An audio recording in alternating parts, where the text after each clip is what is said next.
I must say that when Dr. Besigye arrived at the clinic, I am told, I learned this from the medical people, that he wasn't even in a position to stand up straight, that he was shaking, he told me himself, and unable to walk without support. By the time he left after being treated, he was walking, but you could see that with difficulty. 6 prison warders were surrounding him, and they marched him down the stairs from the 2nd floor. I followed them up to the basement. Their cars were waiting for him at the basement. They bundled him in their pickup truck, one border on one side, the other on the other side, him squeezed in the middle, and drove off. What was of grave concern to me was that all along at the clinic, I arrived, I had found there a woman who was dressed in civilian clothes, very strange clothes.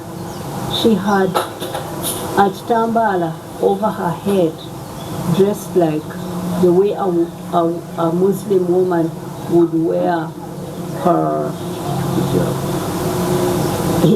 not hijab, her veil.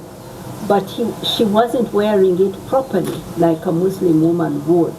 So she looked funny with a big white tambala on her head. I thought she looked curious. When the warders were taking Dr. Besigye, she followed them. So I also followed her. When we got to the basement, I got near her to ask her who she was, and she started to run. There was another car that was waiting for her. She feared to enter it and ran to another corner. I managed to take a picture of her back, and she pulled off her tambara. These are the military intelligence people who are holding Dr. Besigye. I'm here to tell you that Dr. Besigye isn't a prisoner held by the prison authorities. No. He is a captive of Mr. Museveni and his son, the army commander. They are the ones holding him. They have their own military people in that prison who guard Dr. Besigye. He is a captive. He is not like any prisoner who has committed a crime and is being held there by the prison warders. He has always been held by Mr. Museveni and his son. The courts are also, the prison is a front for holding Dr. Besigye. But the people holding Dr. Besigye are Museveni and his son.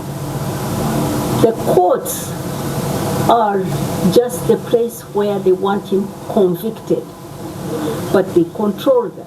He controls the courts, and he wants him convicted so that he can continue to hold him in the prison, held by military men, and he wants to kill him. He wants Besigye to die in prison. Why is it that in this week when they shut the prison, that is the week when he falls sick? Why is it that they want to bring him? They refuse him to see his personal doctor in the first place. At her insistence, they bring him secretly. They do not inform me, his next of kin. And they threaten me not to talk about it to the public. He's a leader. He's a public figure. He's a leader of the opposition. Why wouldn't they tell the public that Dr. Besigye is not well and we have taken steps to have him treated? It is sinister. It's a sinister plot.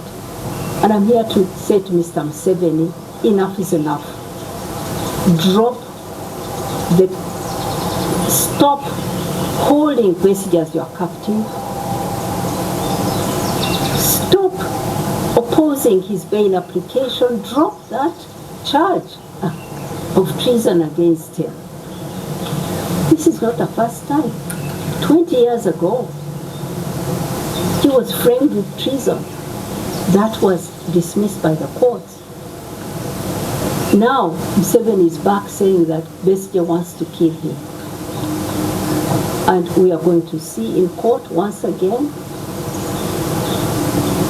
a lot of lies and fabrications being presented there, this time with a judge who is under instructions to convict him.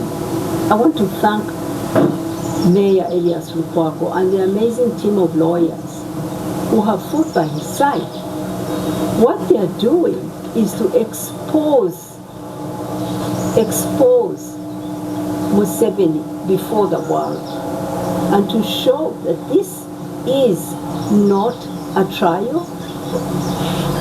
This is persecution of an opposition leader, criminalization of an opposition leader. There is no truth in it, no law in it, no justice in it.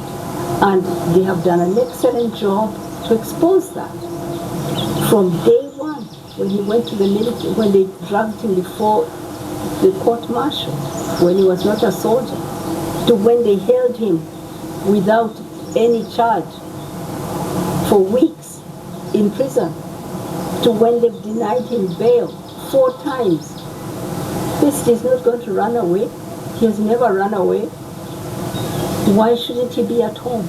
This year, in April, Besigye will turn 70. He's an old man. Why is he being bitten by bed bugs in a hot cell with no light, isolated from other prisoners, and now falling sick under mysterious circumstances? It's a plot to kill him.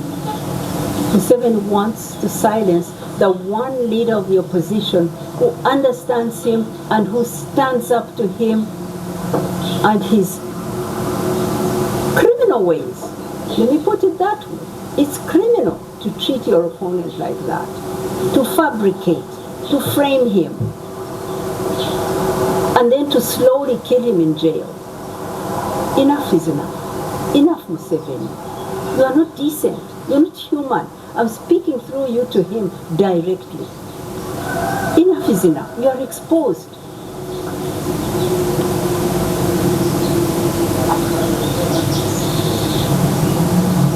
I would like to say to Ugandans that the reason behind this, why Mr. Museveni has taken so much time and money and wickedness to frame an innocent man, is because he has an agenda that Besigye knows and Besigye opposes. And that is to extend his dictatorship through his son. After this election, in the next 5 years, we are going to see him make every effort to prepare and to install his son as the next president of our country. He's going to do this in many ways. One, handing him his party, the National Resistance Movement. He has enough sycophants and hungry people on the gravy train who will allow that.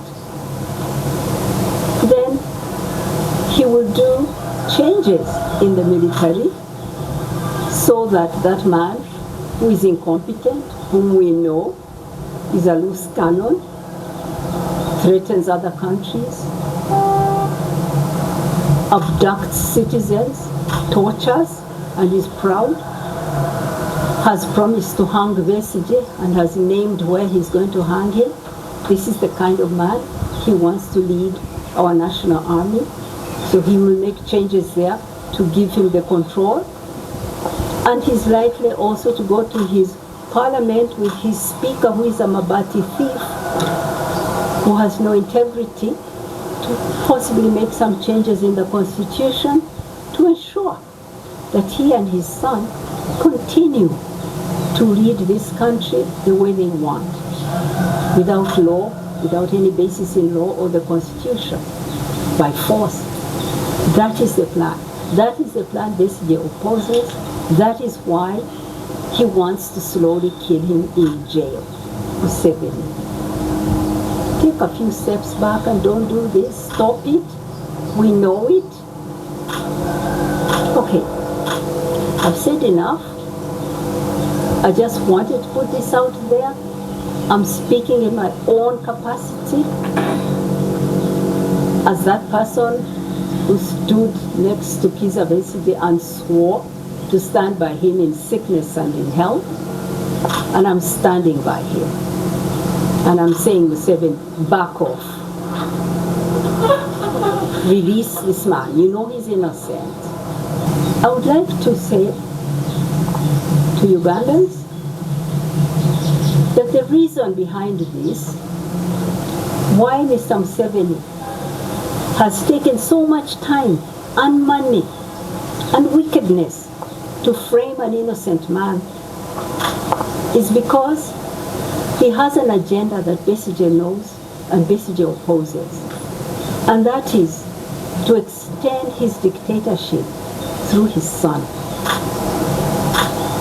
After this election, in the next 5 years, we are going to see him make every effort to prepare and to install his son as the next president of our country. He's going to do this in many ways. One, handing him his party, the National Resistance Movement. He has enough sycophants and hungry people on the gravy train who will allow that. Then he will do changes in the military so that that man who is incompetent, whom we know is a loose cannon, threatens other countries, abducts citizens, tortures, and is proud, has promised to hang Besigye and has named where he's going to hang him. This is the kind of man he wants to lead our national army. So he will make changes there to give him the control. And he's likely also to go to his parliament with his speaker, who is a Mabati thief, who has no integrity, to possibly make some changes in the constitution to ensure that he and his son continue to lead this country the way they want, without law, without any basis in law or the constitution, by force. That is the plan. That is the plan Besigye opposes. That is why he wants to slowly kill him in jail. Museveni, take a few steps back and don't do this. Stop it. We know it. Okay, I've said enough. I just wanted to put this out there. I'm speaking in my own capacity as that person who stood next to Kizza Besigye and swore to stand by him in sickness and in health. And I'm standing by him. And I'm saying, Museveni, back off. Release this man. You know he's innocent. I should have reason to fear for myself. Why shouldn't I? So many of the people who were here with me on Sunday when we prayed for political prisoners have disappeared. People are being abducted. People are tortured. People are killed and never come back, their families. I should have reason to fear. But I'm not afraid because, one, I'm telling the truth. I've told you the condition Dr. Besigye is in. He's denied bail, he's very sick, and it takes a negotiation to get his doctor to see him. And he's sick under mysterious circumstances. He's surrounded by military intelligence, not prison warders alone. So all these are worrisome things. And I come to you, you are my safety. Because when you put it out there and the whole world knows, well, he will have to harm me again in full view of the whole world. So that is the only safety I have, is that I'm putting it out there to the public. I'm very concerned. What good can come out of darkness? We were put in total darkness, cut off, and for 4 days didn't know what was going on in the country. When he was declared winner, we are partially brought back because we still don't have, I can't talk on WhatsApp, I can't talk to my office in Switzerland, I can't talk to my family. We're still cut off in many ways. And within that time, we've had worrisome stories of presidential candidate Kyagulanyi escaping from his home. I don't know whether he's been found or he's returned to his home. He's in hiding.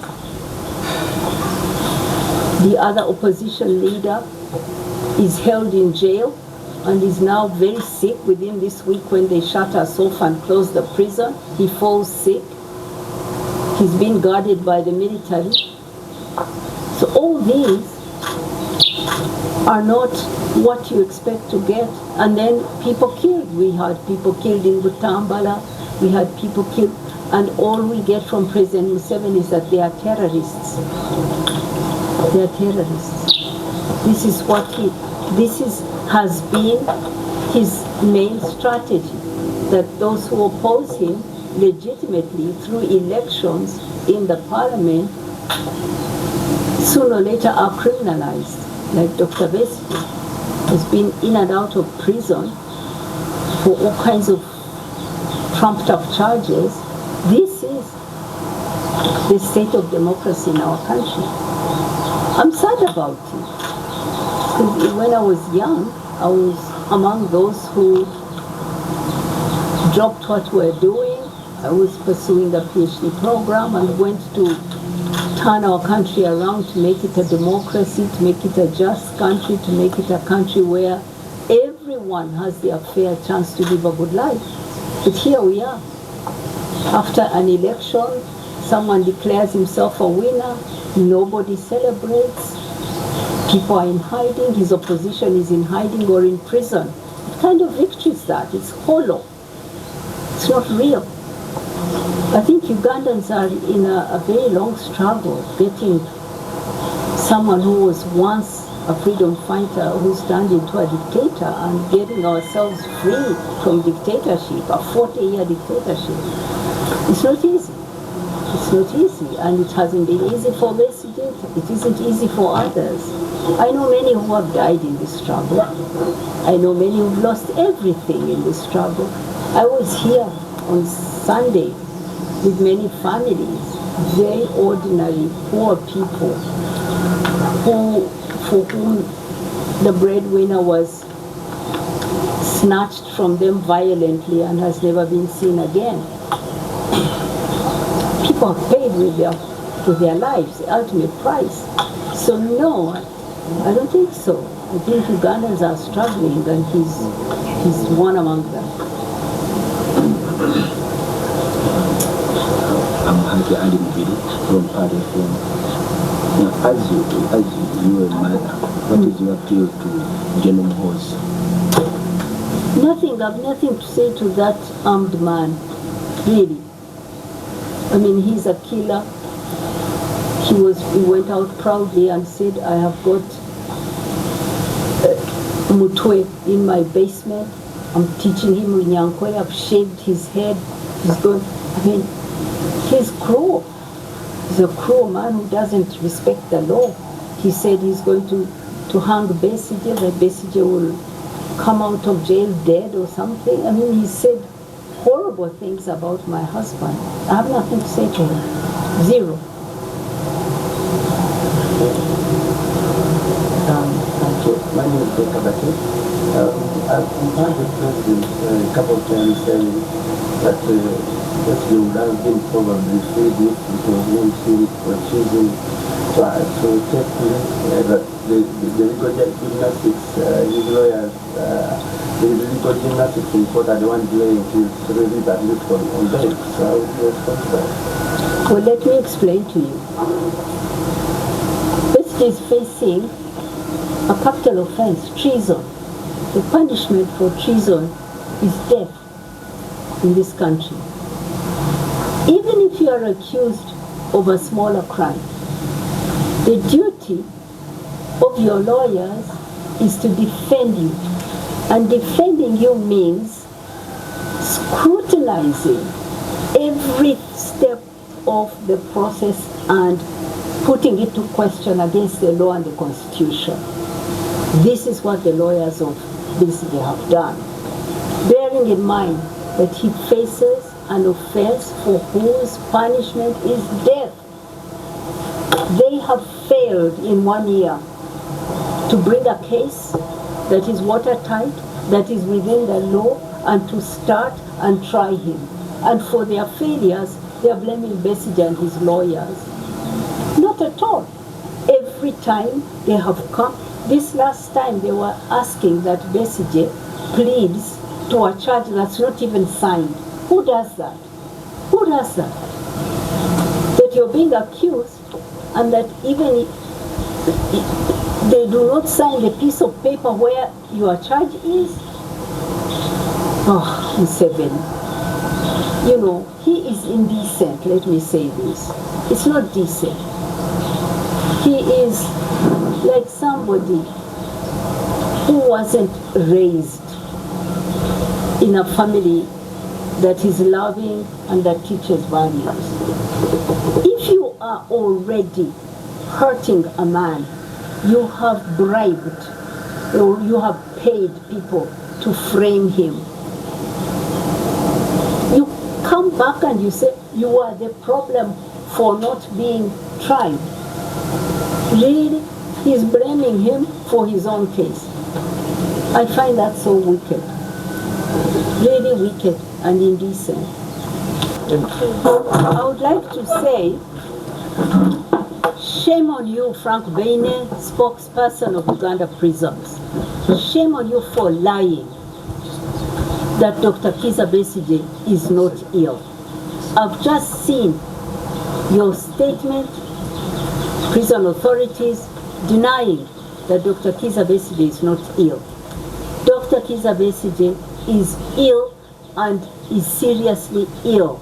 Last night, I saw him.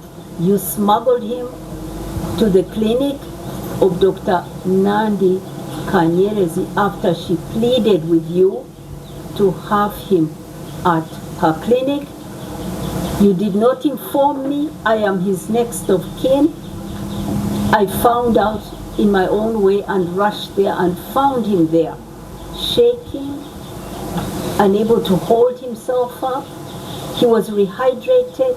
He was put on antibiotics. Tests were done, and they have asked to see him again today for review. And you could not confirm to me that you would bring him back today for review. And now here you are lying that the party is not, denying that he is not ill. Dr. Besigye is seriously ill. And we demand President Museveni to drop those framed, trumped up charges and free Dr. Kizza Besigye, to stop opposing his bail application, to allow him to come home, to be looked after at home. This is wickedness. This is awful. I condemn the prison authorities for lying that Dr. Besigye is not ill. I challenge them to come forward and tell us that he was not in hospital last night.